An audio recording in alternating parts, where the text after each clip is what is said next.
Teachers, എൻ്റെ പ്രിയപ്പെട്ട കൂട്ടുകാരെ, ഭാരതത്തിലെ ഓരോ ക്രൈസ്തവനും ഓഗസ്റ്റ് 15 ദേശഭക്തിയുടെയും മരിയഭക്തിയുടെ സുദിനമാണ്.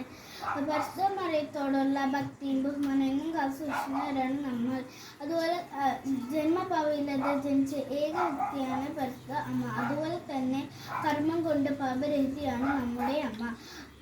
ലോകരക്ഷകന്റെ അമ്മയായി തെരഞ്ഞെടുക്കപ്പെട്ടവളെ സ്വർഗത്തിന്റെയും ഭൂമിയുടെയും രാജ്ഞിയായി ആദരിച്ചാണ് വിശ്വാസം. 1950 നവംബർ 1 12-ാം പീസ് മാർപ്പാപ്പയാണ് പരിശുദ്ധ മറിയത്തിന്റെ സ്വർഗാരോഹണ വിശ്വാസം സത്യമായി പ്രഖ്യാപിച്ചത്.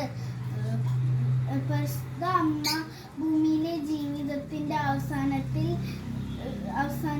ഉടലോടെ സ്വർഗത്തിന്റെ മഹത്വത്തിലേക്ക് എടുക്കപ്പെട്ടു എന്നാണ് വിശ്വാസമാണ് അദ്ദേഹം പ്രഖ്യാപിച്ച സ്വർഗാരോഹണ തിരുനാളിലൂടെ പരിശുദ്ധ അമ്മയ്ക്ക് അർഹമായ സ്ഥാനം നൽകിക്കൊണ്ട് അമ്മയുടെ കൂടുതൽ ചേർന്നിരിക്കാനുള്ള